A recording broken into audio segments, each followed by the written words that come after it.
Hi, I'm Scott Wrighton. I serve as Decatur City Manager, and every week you can find another short video with some more information about what's going on with your local government. Well, we certainly join in congratulating Primient for their announcement recently that they'll be investing, actually they've started, but over the course of the next year to 2 years, will be investing $400 million in their Decatur plant. Now, some of this investment is investment in equipment and other things that are deferred maintenance catch-ups that are necessary for their production. But still, it really shows Primient's commitment and dedication to their processes in Decatur. It will result in some additional new jobs, about 50 new jobs in the Primient facility when everything is online. Equally important is the fact that Primient is building synergistic relationships with some of their joint venture partners in how they produce new products. But the bigger story, even bigger than the $400 million investment by Primient in Decatur, is that this is just the latest chapter in a 4-year litany of more announcements about investment in Decatur between Innova Feed and the Warwick Power Plant and LG Chem and Tillamook and TCCI and Mueller and others.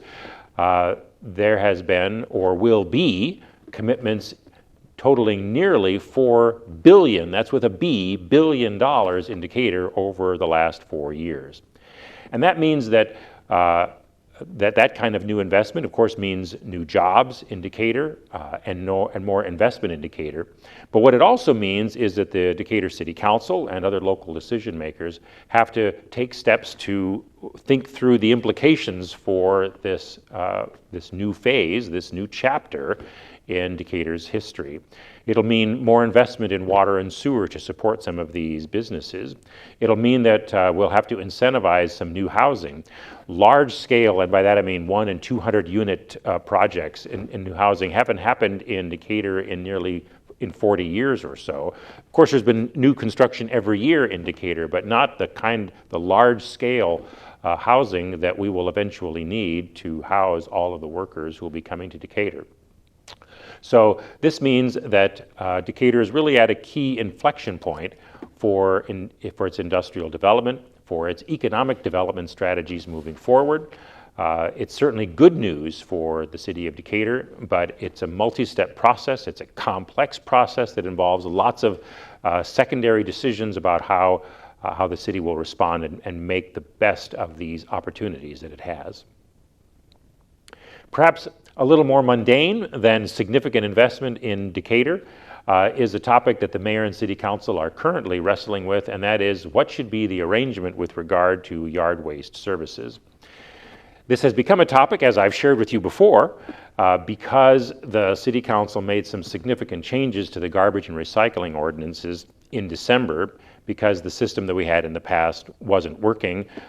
Maybe it was working for the customers, but there were some market problems and some equipment issues that just weren't working, and it needed to be revised, and the language needed to be updated, and so forth. And so it made sense to us anyway to have a separate fee for the yard waste, for the premium yard waste for those who used it, and that fee should reflect what the actual cost was. It's probably fair to say that the city made an error by allowing the private haulers to sort of do their own thing, and that's what resulted in probably some inappropriate decisions by the private haulers to say, well, we want to charge you $100 or $200 or $120 a year. You got to pay it all up front. We're going to give you another container to put it in. We might, depending on who your hauler is, charge you extra bag costs and so forth.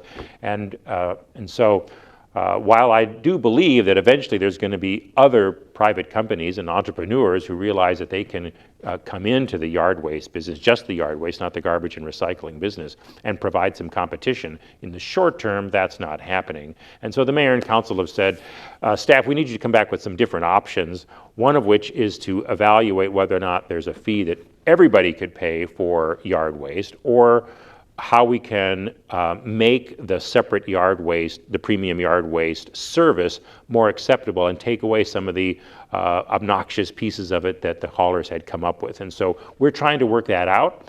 and I expect to bring some of those recommendations back to the City Council probably in early April, as quickly as we can, because we've had a very mild winter, and so people are already out doing yard work and they want to know the answers to these questions. And so I want you to know the Mayor and Council and City staff are working as quickly as possible to develop those and bring them to the City Council for final action. But they basically are along those two paths. Either is there a fee that we can charge everybody so that everybody can take advantage of the yard waste whenever they want, but it'll cost an extra fee to do that and it'll be more than $1 a month, or do we make revisions to just the premium yard waste service that only those who elect and opt into the premium yard waste service would pay?